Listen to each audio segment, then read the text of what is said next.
So dito mga naaraw sa inyo lahat mga paps. So welcome back sa ating channel, no. So meron tayong gagawin ngayon isang LG 43 Smart TV. Smart TV na Smart TV na to. Model niya is 43LM5700 PTC. Then problema niya, ito yung kanyang problema. Meron naman siyang display pero meron po siyang flicker. Ayan. Flicker, then mag-normal yung display, normal siya, then flicker ulit. Then balik normal. So ito yung kanyang problema. So buksan natin at para makita natin yung loob. Ayan, buksan naman natin to. So dito nabuksan na po natin, no. So ito yung kanyang loob. Mainboard, yan yung mainboard, tapos LVDS cable. Meron po siyang Pico, dalawang legs, left and right side ang ating top board, then power supply. So tinanggal po natin yung left side. Yan. Magkahan po yung left side natin. So, ito po yung naging resulta. Wala po siyang display. Hindi po siya makapag-display pag wala yung kabilang side. Ayan. Pero nagwa-white screen yung natin, left side, tapos blank screen yung right side. Pero makikita natin sa screen wala naman siyang kahit anong bahid ng problema. So lipat naman tayo dun sa may kabilang side. Ito naman yung ikakabit natin. Then yung right na naman yung tatanggalin natin, no.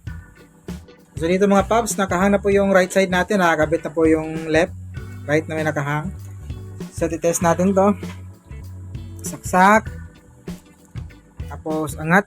Ayun, oh, pansin nyo. Dito sa may natin, left, blank screen siya.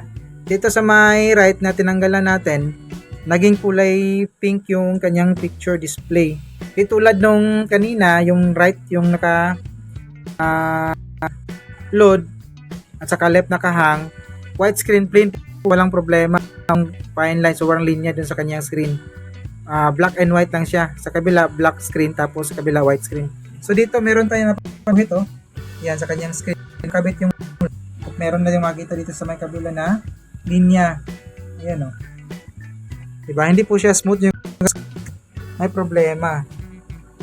Ayan. Ayan, nakita nyo ba yung linya na ayan, oh. Nakita yan dito.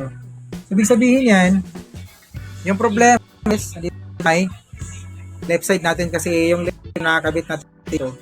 So, kung sa may left side yung problema, so, i-budget natin to. Then, balik tayo kapag nagawa na. Ayan, so dito mga paps, continue tayo, no? So, ginawa natin dito is, binak po natin yung kanyang mga clock at saka at even niya dito na side. Ayan. So, ito po yung blocking natin, no? 14 pins po yan. Kasi dito nga yung side niya may problema.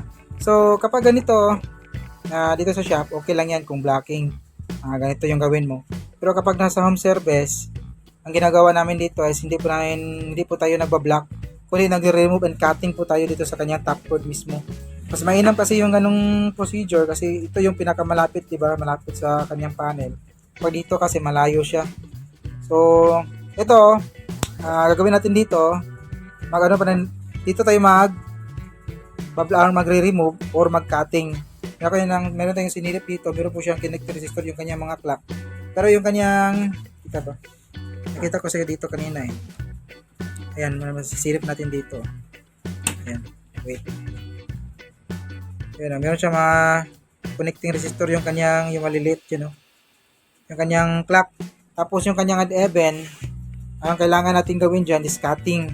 So, yun yung mas maganda talaga. Lalo-lalo kapag home service, kasi kapag home service, yun yung ginagawa namin. Lalo-lalo na kapag nanonood yung mayari. Kasi kung sisingilan mo siya ng tamang presyo, tapos ito lang yung ginawa mo, pag nakita niya, nilagay ka lang ng tape. Yan. Kung di naman yan magtatawad, siguro magrereklamo yan, bakit pang mahal din. Ganon lang naman yung ginawa mo. So, ginawa namin is, tinatanggal po namin yung frame, tapos inaangat namin yung kunti yung frame, tapos para makita yung kanyang top board, din doon kami tumitira, tinatanggal at kinakating namin para makita na mayari. Siya, parang pinaghirapan talaga. Ayun. So, wait lang. So, continue tayo. So, ito na po yung naging resulta. Ayun, oh. Nawala na po yung kanyang flicker. Nag-steady na po yung kanyang display. Ayun, smooth na po siya. So, patay ng remote para ito tayo sa my home para may display yung TV natin. Ayun, no? So far, dito tayo na side nag-block sa may dito sa may left side natin. So far, wala naman siyang naging problema or walang fine lines. So, smooth naman yung kanyang screen. Ayan. Dito, okay yan kasi hindi tayo dito nag-block.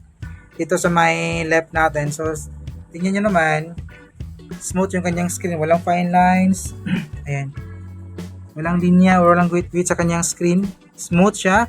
So, baka mapansin nyo na video blurred yung display dito. Yan po yung kanyang display talaga. Yung parang standby display sa kanyang home. So, parang blurred dito banda pero okay naman yung kanyang logo. Ayan. So, all goods. Ayan. So, hanggang dito lang yung video natin mga paps. Sana kahit pa paano may nakuha kayong ideas din ginawa, no? So, may gabi as always. And this is your service Ryan Crescentech. See you in our next video. Bye-bye.